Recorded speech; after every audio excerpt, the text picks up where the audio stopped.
both my Achilles, my shoulders, my hamstrings. He probably needs to be humbled a little bit. Like, So much faster, and I think it made me way more of a dynamic athlete. If you gave me those 150s, it would have been all bleeped. Oh, if I got mic'd up in football, oh my gosh, that would have been even worse. It would not be good. It would not be good. all right. So I guess we got to start from the beginning. So how old were you when you first started with me? I was 14. And that was it was the summer before your freshman year of high school. I thought it was fall. It was right after football season freshman year. Right after football season? Yeah, that's Okay. when I started. So that's when I started to get back in, like, really into lifting. Okay. And how did you guys hear about me? Was it your mom or something? Yeah, I think that was my mom, because she like knew Tanner or something, or Tanner. I don't even know how it happened, but my mom brought it up to me, and I was super down to try something new. Yeah.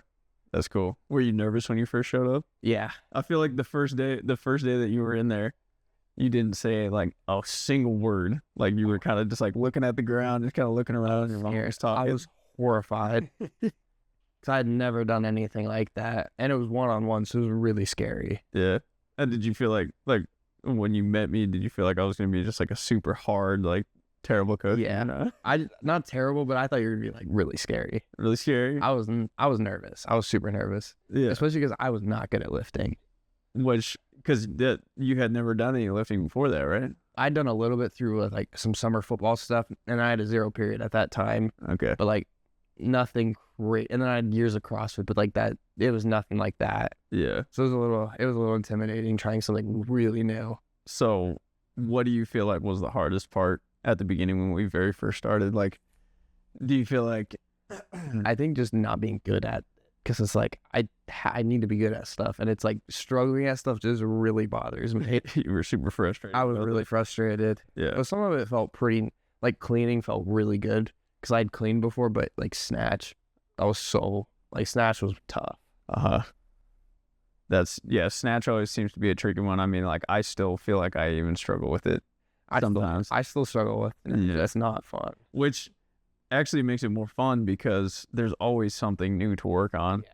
Like I feel like throughout my lifting sessions, especially when I'm filming myself, like I can tell people all the stuff that they need to do and stuff like that. But then I go look at my video, I'm like, wow, there's some things that I need to fix too. Yeah, I do that too. I need to like look. I watch my videos so many times because it's like, wow, that was terrible, or like, oh, that was good. Yeah. Like, oh, I got to do this, especially with my knee stuff. Yeah. So fast forward a little bit, once you started like getting into the lifting program, like where do you feel like it helped you the most? Like in what? Like sport?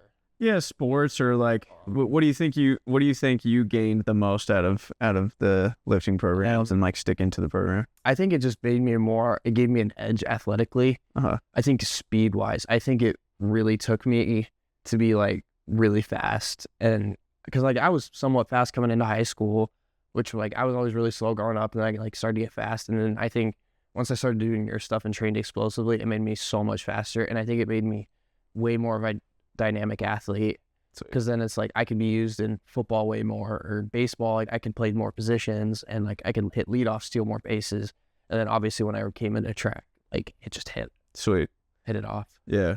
And you didn't feel like doing the lifting the way that we did it like made you slow or like heavier? No, like I thought it was perfect for sure. That's awesome. I love that. That's like one of the biggest things that I was worried about when I was younger was like, so we had some coaches that had us do some lifting and everything like that, and we'd always just lift super heavy, but I would only start, I never did it during the summer, I would start during the school year, so by the time track season rolled around, I was always at my heaviest, because they're just doing a ton of heavy weight, and then all of a sudden, I'm like heavy for track, sit around all summer and get skinny for football, so it was like the exact opposite of what you're supposed to do. I've done like super heavy lifting, and I just don't think it made a difference for me. Yeah. I just think it just tried to make me big, which not like athletic. Yeah, I mean, I feel like we still move heavy weight, we just do it in a different way. Yeah, so we make it fast. Yeah, and explosive. That's that 270 out there got me super hyped. I was really excited. Yeah, that felt good. That one felt really good today.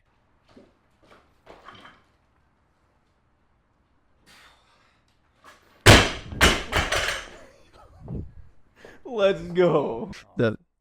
Not so much with the squat, but that's just, it's par for the course. Yeah. It wasn't my day squatting, but yeah, like I feel like cleaning has made me so much more of a dynamic athlete, and that's why it's my favorite lift. Yeah.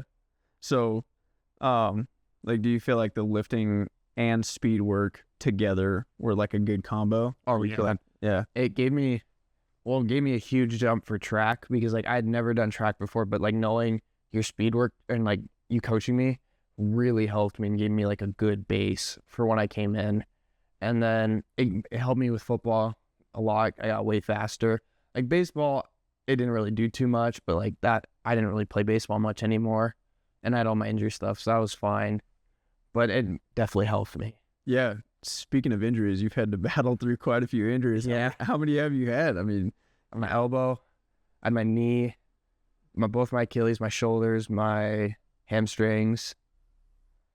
It's probably it. so that must have had like, that probably took a pretty big mental toll on you throughout. Yeah, your that career. was hard. How did, A lot of it was hard. so how did you get through all of that? Like, what was your big I just kept, I don't know. I kind of just trusted the process, trust process? prayed about it, and like, just, I don't know, tried to do everything I could to make it work. Yeah. Like, it was hard, like, especially being a senior and all my injuries this year kind of screwed my track season. But, like, just trust the process because I had bigger and better things along the Yeah. way going to college. Yeah. That's a way to battle through all of that because obviously it's not ideal going into your senior year, senior track season. It's the end of the year. You're going into the state meet and you're feeling unhealthy. Yeah, And you know the team's like kind of relying on you. So, yeah, it was super mental, especially being coming in as like the favored, like the guy to win all the sprints, to like trying to defend my title in the 4, and then come out because I was the runner up in the 1, come back and try and get my title, and then being the number 1 guy coming back in the 2. Like it was super hard for me mentally to come out because I had a pretty solid indoor 2, made Nike, I qualified for Nike and all that, but it really was super hard for me knowing like I'm not where I need to be. right. Yeah. And so, did you continue lifting, like doing some sort of working out throughout that whole time? I kept lifting. It was a little bit more modified because I couldn't do too much because my Achilles were messed up and then I had all my hamstring problems. But I did as much as I could for lifting, and I tried to stay explosive and try and like build as much as I could Yeah. just to be right for when I can. So, and I remember modifying some of those lifting cards to try to like help you out. Yeah. Do you feel like, so obviously I'm not going to be able to be there for every single day Yeah. and like tell you, okay, maybe let's take it easy on this or like adjust this a little bit. So was it relatively easy for you to like, even if I gave you something that was a little bit different than what you're used to, like, did you change it up for yourself to just make it work? Yeah, I think a little bit. Yeah. Especially after working in the program, like you kind of know what's going on. Yeah. Been around the block. So here's something that I was kind of curious about. I wanted to talk to you about. You might not want to talk about it, but like struggles with coaches. Like you might have had some good coaches. You might have had some bad coaches. Let's talk about coaches. Oh, I've had my fair share of. You don't have to name any names. No one will be named in this, but right. I had a lot of fair share of coaches. I've had some phenomenal coaches that I talked to a lot, and they've given me a lot of opportunities. And like I'll say my college coach, like he hasn't coached me yet, but he is phenomenal. Yeah. And I'm really excited to work with him. I've had some phenomenal track coaches. I've had some phenomenal football and baseball coaches, but then it's like I've had the polar opposite where I've just had some people that, like they have no clue what they're doing. And then I've just had a lot of coaches that like to play favorites, and that was really hard for me. That's, especially if I put in all the work and it's just like I just wasn't the favorite kid. I think that's something that like a ton of athletes can relate to.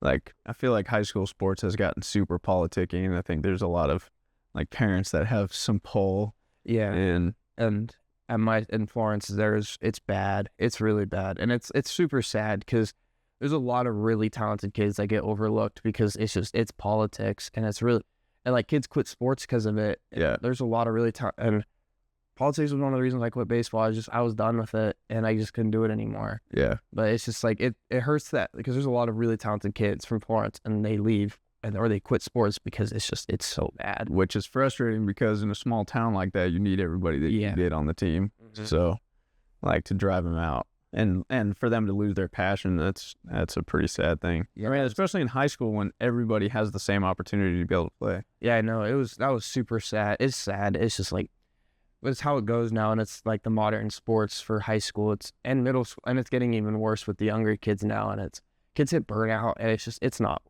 fun. And it's not what it should be. So, how key was your family, in like playing the role and helping you get through those like hard times? Number one, injuries. Two, like tough coaches, and then obviously, I mean, you're working all the time, 24/7. Like your family's got to be helping you out. Oh yeah, my family is super good with me. They're my biggest supporters. They're always by my side. They'll back me up, but they're there to call me out if I'm in the wrong. There was a lot of politics with high school sports, but I do think I definitely didn't help with it either. Yeah. Because I like to do things my way, and I just didn't listen to coach, and I wouldn't listen to a coach. So part of it would be my fault. But they would have my back for a lot of things because they know what I can do, and they know I'm gonna work my butt off, and some of these things just came out and not right. You feel like you got better about doing things your way later on, or did you just learn to say less? I don't think either. I kind of got bad. I got bad about it at points, but I tried my best. I'm trying to get better about it. Yeah. Especially going into a new scenery with college, but there was times sometimes it got worse for sports, but it got better for others. Right. Yeah. And I think a lot of that just has to do with your competitive nature, and then also your want to win. I feel like you when you feel like you get it in your head where there's a way that you think you can do something, you're just going to try. Yeah, that's definitely something I do. And I want to win. I want to do the best I can, and I want to win at whatever I do. And I think it kind of gets in the way of coaching and where I don't listen because I don't want to, I just want to win. Yeah. And I don't really trust it. Cool. Yeah. So we got to talk about your journey. Obviously track wasn't even on your radar your freshman year. I think maybe we had talked about it for a brief second, but you were like, yeah, there's no way. Yeah. I thought that was stupid. Yeah. You thought it was stupid. But then sophomore year, all of a sudden you had some interest. What changed? I wanted to go play college football. I fell in love with football after my sophomore year of high school. I had a really good year, and I got a really fun team, really good coaches. And I'm like, and they're like, do track, and I found out track's really good it makes athletes faster. I'm like, this is gonna help me for football. I did it as most people in the track community know, you start track as a side sport to get better for your main. And then most people that's their main sport because they just fall in love with it. And that's just I just was interested, and I'm like, I'll just do this. I won't really pay too much because I'm still playing baseball. And then it just I fell in love with it. I love the individual aspect. I love it's on me, and I love that. Putting myself in the spot to win, and I like putting my pressure on myself to be the best I can. Yeah. And I don't know, you got some team aspect with relay. I loved it. I don't know why. I love the social aspect of track. It's so fun. Yeah. I loved meeting new people. But no, I don't know. It was just kind of crazy how it all happened. Yeah, now I'm running college. So yeah. Pretty crazy. It took three years to get a scholarship. Well, two, and then sign my senior year before I even ran. Yeah. So 2 years to get a scholarship. So I thought that was pretty cool. Yeah. So you found some success, and obviously tell me about what's next in your chapter. Well, I'm going to CSU Pueblo. I'm going to run track. I'm super excited. Leave next week, and it's going to be super fun. You said CSU Pueblo? Yeah, CSU Pueblo. Yeah, okay. State University Pueblo. Colorado State University Pueblo. Yeah, I'm super stoked. That's awesome. And you kind of had already had some ties to the coach beforehand? Yeah, the ties are crazy. So Coach Matt Morris taught my mom in high school at Loyola. So that was pretty funny. So he knew my mom and my uncle. And then he knew my head track coach because my head track coach, Coach May, was Bozeman High's coach. And Coach Morris was at Carroll at the time because he coached Carroll for track for a good amount of years. I think he was coaching Carroll when you were there. Oh, really? Okay. Yeah, or it might have been a little after. I can't remember. But, and he knew May through a bunch of coaching clinics because they have a bunch of respect for each other. And then his son, Cooper, went to the U of M that Coach May recruited, and he was one of my club coaches. Okay. So he knew, and then he knows my head club coach. So Like, it was just crazy ties, and I didn't even use any of those ties to find him. I just used a recruiting website, and I found this school, and I'm like, I'll just send him an email. So it was kind of crazy how it all worked out. Yeah, what recruiting website did you use? It's called Recruit. I can't remember the name. You just put in your PRs, and it'll like show schools your projected recruits. It's not 100% accurate, but it just gives you schools, and then it gives like average times, and then like the coaches, like who the head coaches, and like their the link to their website to get their email, and you just email them. Yeah. But yeah, it was just like, out of all the ways I found him, it was that way, even though I had all those connections that I didn't even know. Yeah, I feel like you didn't even find that out until you were about to go on a visit. Like, you already had gotten the offers and stuff and the interest before, or did your mom already kind of know? Well, so I told my mom, I remember calling him, and I told my mom about it, and he's like, Matt Morris, that was my teacher in high school. and then he came to my house because he's dropping Cooper off, and he came to my house for an at-home visit. So he talked to my family, and like, it was just crazy ties. Yeah. It was deja vu for my mom and him. I think it was super cool, like just how it all worked out. Yeah, that's stinking awesome. And you had gotten some interest from some other schools. Yeah. Is that right? Yeah, I had a offer to go play football at Dillon, Montana Western. Got recruited as an athlete, and I love all those coaches. Those coaches were great to me. I just kind of fell out of love with football. And the other big one was Northwest Nazarene. They're outside in Nampa.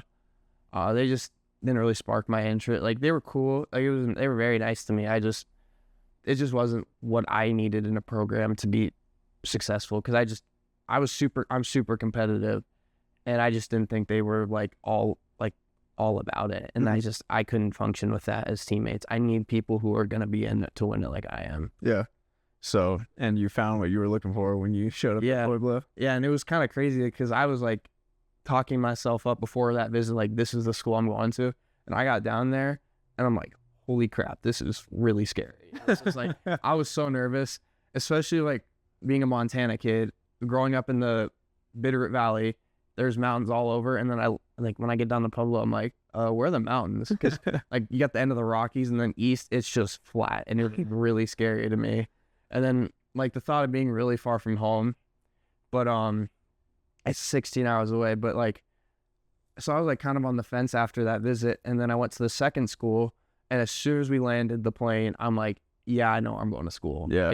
It was like, it's super hard to explain, but you just knew. Just a no-brainer. It was a fit. It was like, I knew where the right fit was for me. That's awesome. Super crazy, but it was super cool, super fun experience. That's awesome.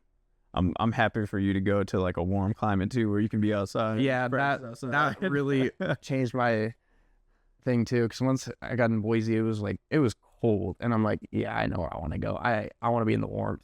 Yeah, I need to be in the sun. Yeah, that's awesome. I haven't been to Colorado at all, but obviously I'm gonna have to go ahead and take a trip down there so I can check it out. You'll love it. Colorado's awesome. I think I've been to Colorado one time, and it was at Four Corners. We did the whole Grand Canyon trip in like Arizona, and then you go meet at Four Corners where the 4 states meet. Yeah, that's as far as I've been. I know people like that to do that. Yeah. But no, Colorado's beautiful. Pueblo's really beautiful. So is Springs, which is 30 minutes north of us. It's a very beautiful area. Sweet. I'm super excited to move down there. There's so much to do, and I love it down there. Cool. That's awesome. Well, that's all I got for you. Isaac Bates, I appreciate you. Thank you. I'm very proud of you. Thank you. And like, I had you for 4 years, and I got to watch you grow as an athlete, as an individual. Like, you've matured a lot. And I don't know, I just enjoy being around you and talking to you. You call me every once in a while, which is super awesome. Give me the updates. So yeah. Thanks for coaching me. Thanks for taking me in as a freshman.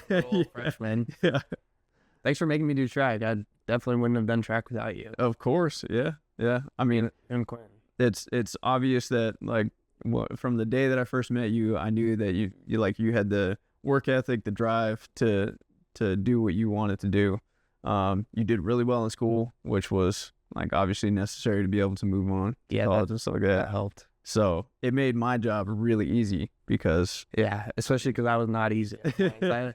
That's last year you were there. I was not an easy person to deal with, but well, that's just part of the process. I mean, everybody goes through that. I was like that at certain points in my career, and we got over it. That helps me. I mean, like, me being able to go through it first and then being able to like try to help you out. I mean, that's the easy part. Yeah. But the hard part is finding somebody who's willing to take the time and dedicate themselves and like spend countless hours failing and trying to succeed for like a little bit of success, and then eventually, the end goal. I know a lot of people that just they quit on it, and it's like you have so much talent, but if you just worked hard, you would be good. Right.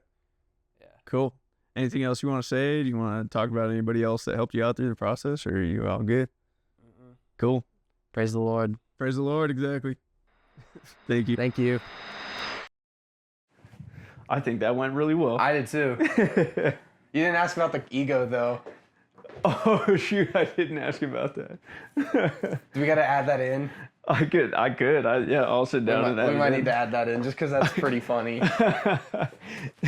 You'll have to like cut that out and like put it back. I might even Or make that just a clip. Yeah, I might even leave it as a clip.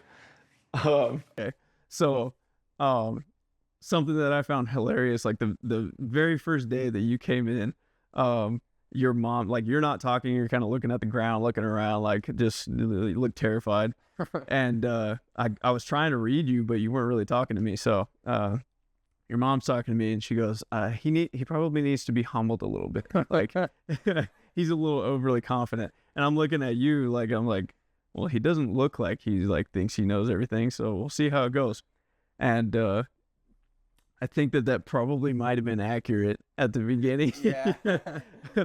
I would say that like you definitely like to say your abilities and what you can do, but I think the cool thing is that like you actually you'll say it, and then you'll go out and do it, or you'll figure out a way to do it, and you'll put in the work to do it. Yeah. That's just, I don't know, like I have some friends who like some of the biggest trash talkers I know, and like they hype themselves up, think like the greatest thing ever, but like they back it up, and I have a lot of respect for that. Yeah, it's probably not a good thing to respect, and it's like I don't know, I'm my own hype man. Sometimes I like to tell people I'm that guy, so and I gotta back it up because I don't want to be all hype, so I do everything I can, and I think like I know I have an ego, but like I think my ego makes me so much better and makes me work so much harder because I gotta back it up. I can't be all the talk. Yeah. To be able to back up my ego.